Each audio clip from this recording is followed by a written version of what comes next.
dar cuál es la visión que tiene el gobierno nacional y la posición con respecto a la situación actual, que como lo dijo Juan Pablo en la introducción, es bastante crítica, creo que desde el punto de vista económico, quizás sin precedentes, tanto en materia de actividad económica como en materia fiscal. Y en el gobierno, pues nos hemos concentrado mucho desde hace varios meses, pensar en esa reactivación económica en la fase post-pandemia en la que ya estamos. Y lo digo post-pandemia y no post-COVID, porque creo que todos somos conscientes que el COVID-19 va a seguir presente en nuestras vidas por varios meses más, sino años. Y ahora lo que tenemos que hacer es aprender a convivir, a coexistir con este virus. Y pues dadas las cifras que Juan Pablo las mencionó y digamos que la expectativa de caída del Producto Interno Bruto es bastante alarmante para este año y hay una expectativa obviamente de un rebote y esperamos que así sea, una recuperación en forma de V. Uno de los sectores que aparece, digamos, como el llamado a ser el jalonador de esa reactivación es el sector minero energético. Pero concentrándonos en el sector de minería, creo que hay unas oportunidades bastante interesantes. Y aquí para poner en contexto a la audiencia algunos datos que creo que son relevantes para la discusión, obviamente desde el punto de vista de empleo y desde el punto de vista económico. Y es que el sector de minería, que pues además todos sabemos que Colombia ha sido un país minero de tradición desde el inicio de la República, la minería ha estado presente en el desarrollo y el progreso del país. Inclusive hace un par de semanas, cuando estábamos celebrando los 80 años del ministerio, hice algo de investigación histórica en materia legislativa y el primer decreto integral para un sector firmado por el libertador Simón Bolívar era justamente de minería. Entonces eso muestra la importancia del sector desde el inicio de la República. Hoy, ¿cómo estamos? Cuando uno mira en términos fiscales y macroeconómicos, la minería es un sector que es absolutamente fundamental. El 21% de las exportaciones del país salen de este sector, o sea que es fundamental también en temas de balanza comercial y balanza cambiaria. La inversión extranjera directa, un 15% del total de esa inversión proviene del sector de la minería exclusivamente. Y un tema muy importante y la razón por la cual me retrasé 10 minutos a ingresar a este conversatorio es el tema de las regalías. El 20% del presupuesto de las regalías proviene de la minería. Y eso es importante porque cuando uno mira las economías regionales, aproximadamente el 30% de los presupuestos de inversión de los entes territoriales viene de las regalías, que como lo dije, el 20% es producto de la minería, un 80% es producto de los hidrocarburos. En el caso del 2019, ese presupuesto fue cerca de 2.5 billones de pesos. Y en materia de empleo, el sector minero, digamos, cuando uno habla de minería a gran escala, obviamente es un sector que es mucho más intensivo en capital que en mano de obra, pero las oportunidades de generación de empleo, sobre todo en las etapas de construcción y montaje, son muy importantes. Este es un sector que genera cerca de 350.000 empleos de manera directa y más de 1 millón de empleos de manera indirecta. Entonces, este es un sector que por su importancia macroeconómica, pensando en temas de reactivación, es fundamental. ¿Y dónde está la gran oportunidad ahora pensando en esta etapa de reactivación? La gran oportunidad está en dos frentes, lo consideramos nosotros desde el gobierno nacional. El primero es en lo que hemos denominado la diversificación de la canasta minera. ¿Qué quiero decir con diversificación? El sector minero hoy está altamente concentrado en carbón, sobre todo en carbón térmico para exportación, algo de carbón también metalúrgico para consumo interno. Pero el carbón está en una coyuntura bastante compleja a nivel internacional. Y esto, digamos, ha sido complejo para el país porque esa coyuntura que ya nos había dado algunas alertas y que pensábamos que debía ser un tema más gradual, se ha acelerado con el COVID-19. Y se ha acelerado porque la demanda ha caído más precipitadamente de lo que se estaba esperando y los precios también han caído de manera significativa. Entonces hay un doble choque por el lado de la demanda, por el lado del volumen en el consumo a nivel mundial, y ha habido un choque también por el lado del precio.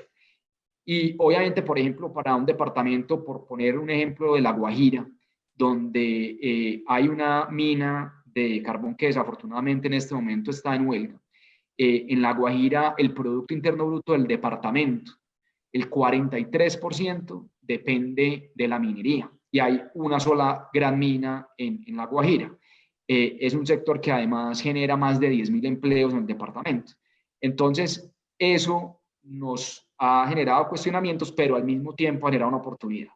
Y la diversificación, hay un gran potencial en Colombia en metales, en minerales metálicos, que además coincide con otra de las políticas banderas de esta administración, pero que además es una tendencia a nivel mundial, y es la transición energética. La transición energética incluye la incorporación de energías renovables no convencionales en la matriz, que Colombia había estado bastante rezagada a nivel mundial, pero en estos 2 años hemos dado un salto significativo con introducción de incentivos para promover ese tipo de energías. Tenemos un potencial inmenso en energía renovable no convencional, justamente o coincidencialmente en áreas donde predomina la actividad del carbón térmico, que es La Guajira y el Cesar. Y para esas energías renovables hay varios minerales que son absolutamente fundamentales. Uno es el cobre, otro es el oro, otro es el níquel, y son fundamentales no solamente en Colombia, sino en el mundo, que está dando esa transición a incorporar un mayor porcentaje de energías renovables no convencional, porque, por ejemplo, las turbinas eólicas necesitan una cantidad muy importante de cobre. Se calcula que cada turbina eólica necesita cerca de 4,3 toneladas de cobre para su elaboración. Lo mismo el oro, lo mismo el níquel como conducción. Y vemos algo similar en el otro gran potencial de energía renovable, que son los sistemas fotovoltaicos, que necesitan paneles solares, también necesitan de minerales metálicos para poder construirse. Y hay otro punto importantísimo, y es que esas energías renovables no convencionales, por su naturaleza, son variables. Solamente, obviamente, se puede generar con el viento cuando sopla el viento y con el sol cuando hay presencia de radiación solar. Y eso hace que esas energías, para poder competir con otras energías que pueden generar permanentemente, como la térmica o las grandes hidroeléctricas, pues necesiten de un complemento que es el almacenamiento de energía, que son las baterías. Y ahí vuelve y juega la necesidad de tener minerales metálicos para construir las baterías a litio, con conductores como es el cobre. Y esto, digamos, ha sido un llamado a nivel mundial. Hace unas 3 o 4 semanas, Elon Musk, que digamos es uno de los innovadores más reconocidos en el mundo y empresarios nuevos, que es el CEO de Tesla, que es la empresa de vehículos eléctricos, pues hacía un llamado al mundo y decía: necesitamos que haya mucha más minería, y en particular él hablaba en su momento de níquel, que se necesita para el almacenamiento de energía para las baterías, pero también hablaba de otros minerales metálicos. Entonces yo creo que, pensando en esta transición energética, la minería tiene un potencial muy grande. Y Colombia tiene el potencial de las renovables, pero también tiene el potencial de esos minerales metálicos en el país. Y en particular sabemos que hay gran potencial de tener oro, y oro a gran escala. Y cuando hablo de oro a gran escala, pienso en tecnología de punta, en los más altos estándares ambientales, en un buen relacionamiento social, pero poder tener explotación de oro como la tienen a gran escala otros países que se han desarrollado a través de este sector, como es el caso, por ejemplo, de Canadá, donde convive la minería, como la llamamos en Colombia, con todas las de la ley, y convive con otros sectores o coexisten de manera armónica. Y un ejemplo, y ahí aprovecho y apelo a una experiencia personal, cuando Juan Pablo hizo la introducción, pues como saben, la educación mía, tanto a nivel de pregrado como de posgrado, ocurrió en Canadá, pero además viví y trabajé en Canadá también varios años y tuve una experiencia, digamos, muy enriquecedora, por ejemplo, en British Columbia. British Columbia es una de las provincias mineras de Canadá, con Quebec y con Ontario, y en British Columbia digamos que confluyen varios factores. También es una de las despensas de Canadá. Está la mayor producción de cítricos, las grandes producciones vinícolas, pero es el principal productor de cobre y el principal productor de carbón de Canadá. Y tiene, digamos, el turismo de aventura o turismo natural también más importante de Canadá por sus parques naturales. Y es justamente un ejemplo de dónde puede coexistir la actividad minera con todas las de la ley, con tecnología de punta, a gran escala, con estándares ambientales, con relacionamiento social, pero con otras industrias como la industria agrícola o la industria hotelera y hospitalaria, como se le conoce en el mundo anglosajón.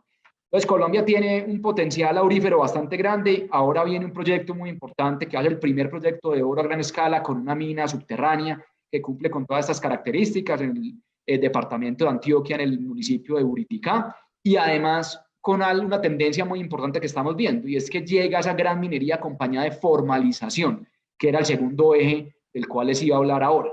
Entonces tenemos en oro esas oportunidades, tenemos otra oportunidad, por ejemplo, importante también en Antioquia, en el municipio de San Roque, otra mina de oro a gran escala, que entre esas dos minas, la primera que va a entrar a producción en el último trimestre de este año, la segunda que arranca construcción y montaje, se puede incrementar en cerca de un 40-45% la producción actual de oro, además con el tema de formalización. Y tenemos otras minas importantes que todavía están en trámites de licenciamiento ambiental y hay que esperar que la autoridad competente en ese caso, que es la ANLA, se pronuncie. Tenemos el caso de Sotonorte, tenemos el caso de Quebradona, que es de potencial más de cobre que de oro, que está también en proceso de licenciamiento y pues hay que esperar que la autoridad ambiental pueda revisar en detalle el estudio de impacto ambiental presentados por esas empresas. Pero en el tema del cobre creo que vale la pena una mención especial porque el cobre es fundamental y ahí hay otro gran potencial y es que los depósitos de cobre que arrancan en Chile, que es el principal productor de cobre del mundo, y continúan en Perú, que es el segundo o tercer productor, van hasta el país de Panamá, en la costa pacífica.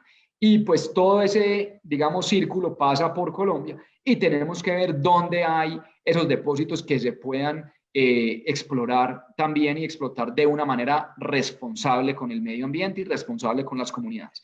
Entonces, ahí, perfecto.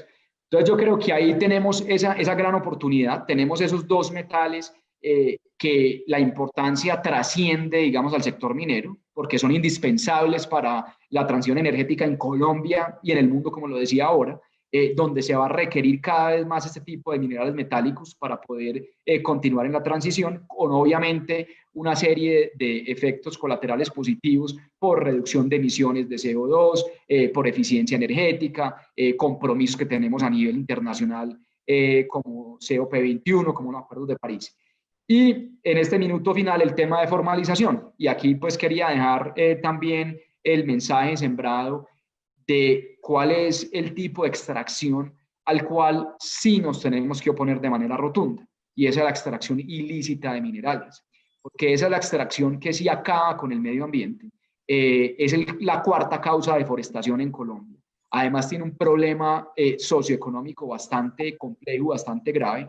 Hay trabajo infantil en esa extracción ilícita. Adicionalmente, es un tipo de minería que no trae ningún beneficio para la sociedad colombiana porque no paga regalías, no paga impuestos ni a nivel nacional, ni a nivel departamental, ni a nivel municipal. No tiene buenos, obviamente, salarios ni estabilidad laboral para los que participan de esa actividad por necesidad y, obviamente, es una de las principales fuentes de financiación de grupos al margen de la ley. Entonces, tenemos un programa de formalización para los mineros artesanales que quieren hacer el tránsito hacia la legalidad, acompañándolos, dándoles instrumentos, dándoles, bancarizándolos, pero al mismo tiempo una lucha frontal y absoluta contra esa extracción ilícita. Por eso también radicamos un proyecto de ley en el Congreso el 20 de julio para incrementar las penas, para hacer unas penas mucho más severas cuando se dan en áreas estratégicas, ambientales, en áreas protegidas como páramos, como parques naturales, donde está prohibida de manera absoluta cualquier tipo de actividad extractiva. Entonces, en el tema de formalización, muy importante porque va de la mano con el medio ambiente, lucha frontal, pero una gran oportunidad de reactivación económica desde el punto de vista de la minería con todas las de la ley, la minería bien hecha. Para que nos comentara también, acaba de salir del Congreso de la reforma, de la propuesta de reforma de la ley de regalías. Quisiéramos oír, señor ministro, su reacción frente a las afirmaciones que hace Guillermo y cómo ve usted realmente, desde su perspectiva, la población de oro en Colombia y la participación del país en estos procesos. Yo creo que hay un tema importante que menciona el doctor Rodas que es importante aclarar, y creo que aquí también, digamos, con un poco de actitud reflexiva, que es importante también reconocer que obviamente hay mucho campo para mejorar. En el tema de impuestos, inicialmente creo que hay unos temas que son estructurales del sector que hay que aclarar. Por ejemplo, el doctor Rudas hace mención a las devoluciones, por ejemplo, del IVA pagado por las empresas mineras. Pero ese es el tratamiento que tiene el IVA como un impuesto al consumo, que no grava las exportaciones o, no me quiero volver muy técnico, las grava con un impuesto tasa cero, porque no se consumen en el país, y eso obviamente les da derecho a tener una devolución para no romper la cadena del IVA, donde en cada eslabón de la cadena pues simplemente se cobra el IVA en el valor agregado, y en el caso de las exportaciones pues se cobra un IVA de cero y hay unos saldos de devolución. Eso creo que se aplica incluso para la industria manufacturera, en el caso de las industrias que exportan, tienen el mismo tratamiento. Sí creo que estoy de acuerdo con el doctor Rudas, por ejemplo, en el tema que él mencionó, de la preocupación que tiene con las regalías en el oro. Y ahí, doctor Rudas, yo le cuento que yo desde cuando estaba en el Fondo Monetario hemos estudiado mucho el tema en Colombia de cómo se hace la liquidación de regalías, y el carbón, como lo hace la metodología, siempre salía como un referente internacional, porque se hace los descuentos que se deben hacer.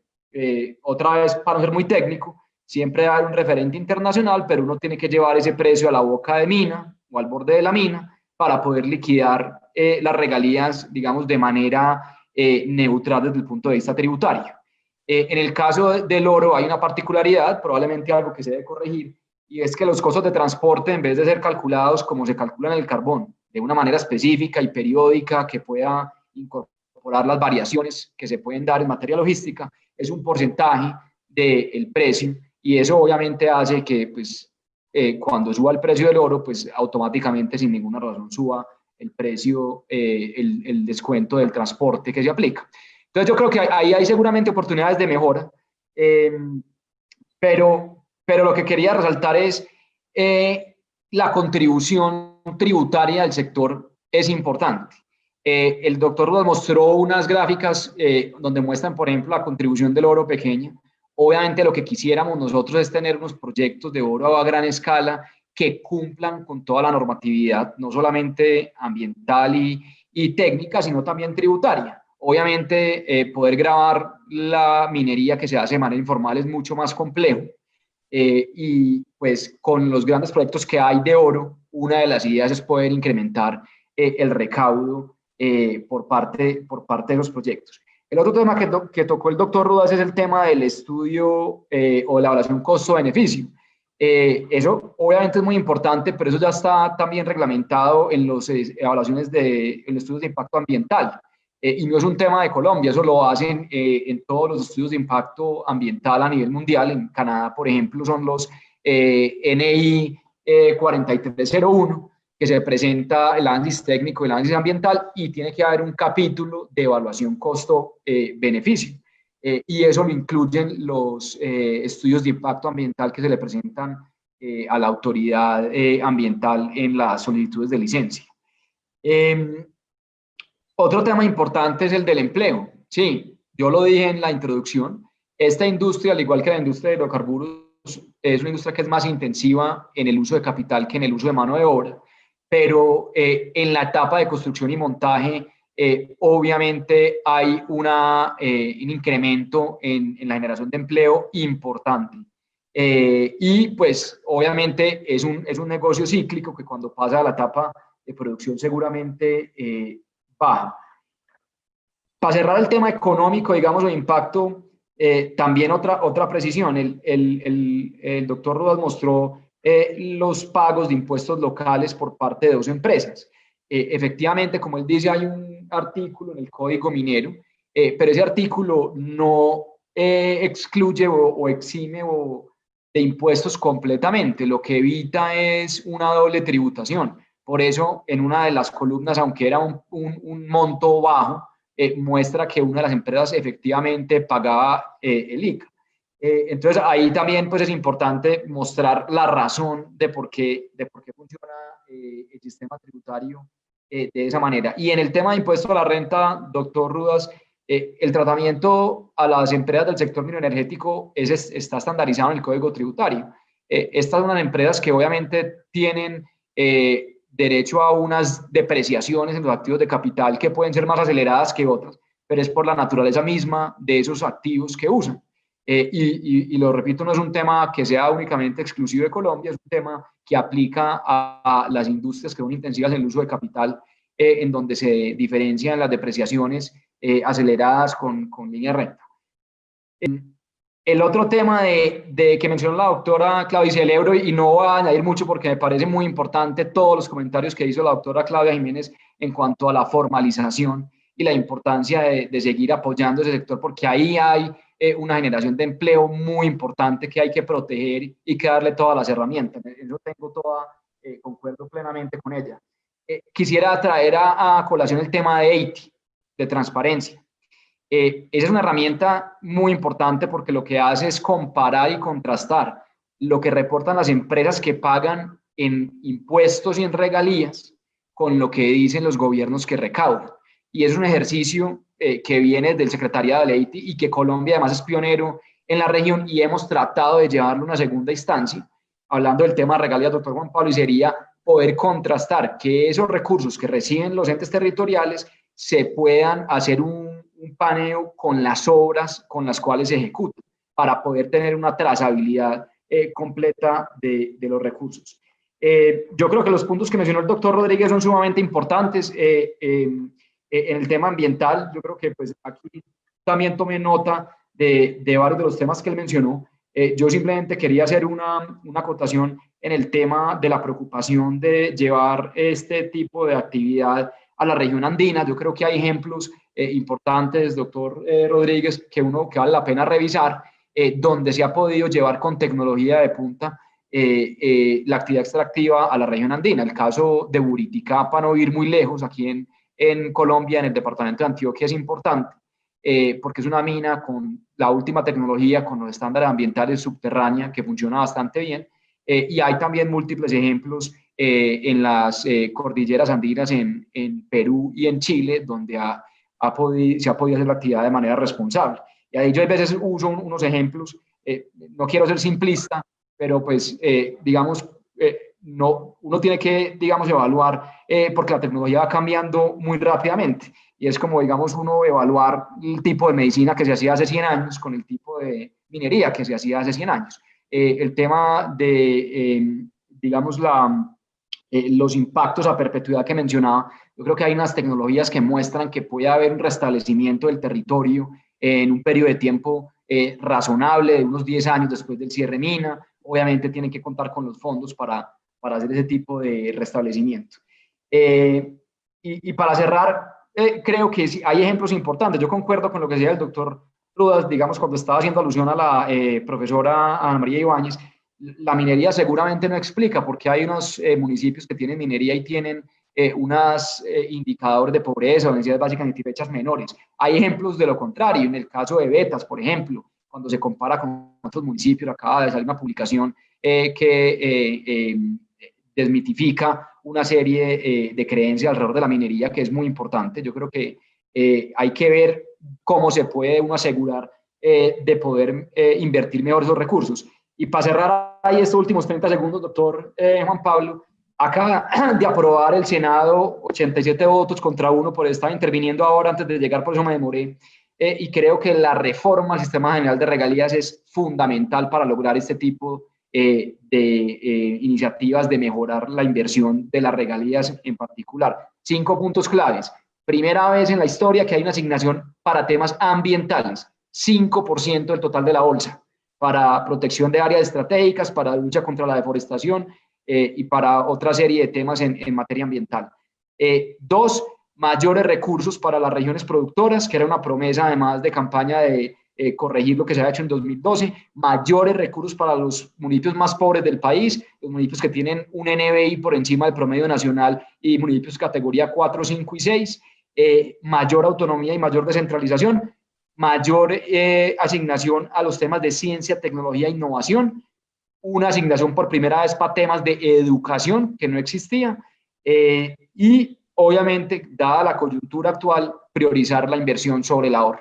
Y vamos a hacer una última pregunta que ha sido reiterada por 3 personas dentro del público, y es, tiene relación con la introducción que se hizo en el panel, y es cómo, cuál sería la propuesta gubernamental para hacer compatible la intensificación de la minería con una reactivación económica que la banca multilateral está planteando como una recuperación que tiene que orientarse hacia mitigar el cambio climático, hacia evitar pasar de esta crisis del COVID a que se acentúe la crisis climática y que tenemos que buscar entonces, según el planteamiento inclusive del Banco Mundial, alternativas basadas en la naturaleza, o sea, para buscar una recuperación económica que sea al mismo tiempo redistributiva y que genere diferentes oportunidades y que nos permita pues caminar esa senda de la sostenibilidad en la cual pues todos estamos comprometidos para el año 2050 ser carbono neutrales.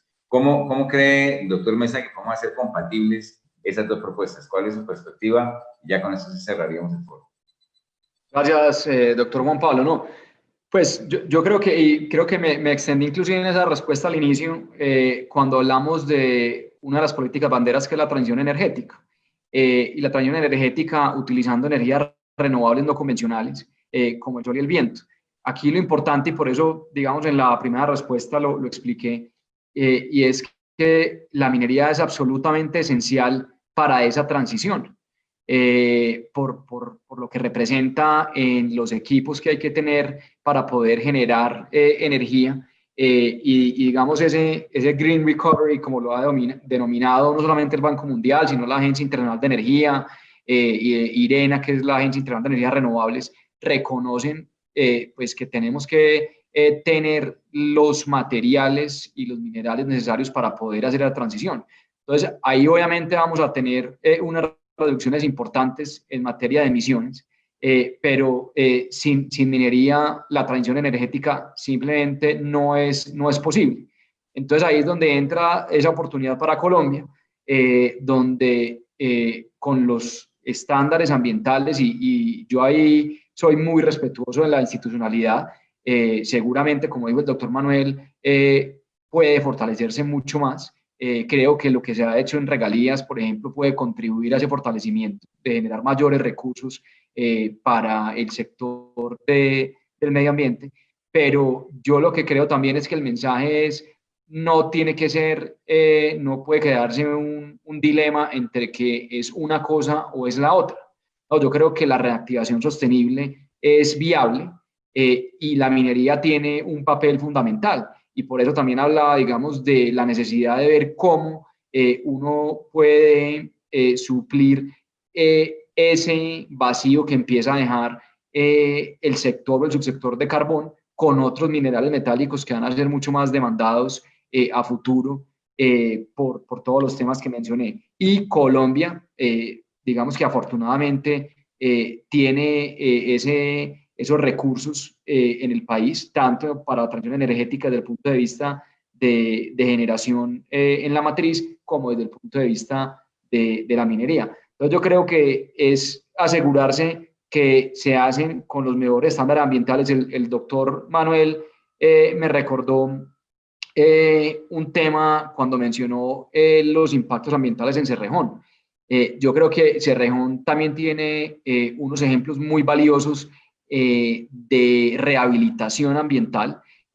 Uno muy particular es la laguna Lapache en Cerrejón, donde hasta hace 7 años había minería, lleva más de 5 años en rehabilitación y hoy por hoy es un complejo lagunar donde llegan aves migratorias, donde hay jaguares, hay venados, donde beben en esta laguna y se demuestra que se ha podido restablecer plenamente a su estado, digamos, preminería.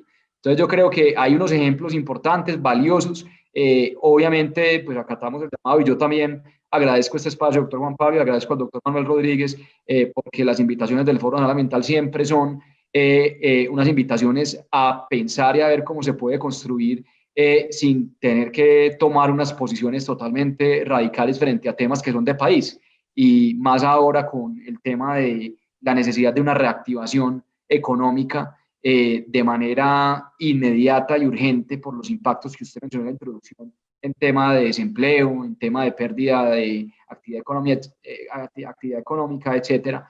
Es importante poder ver cómo sectores como la minería que están listos para poder aportar, tengamos proyectos con todos los estándares ambientales, tecnológicos, sociales, que nos permitan tener un sector que pueda coexistir con otras industrias y que le aporten al país en todos los temas económicos.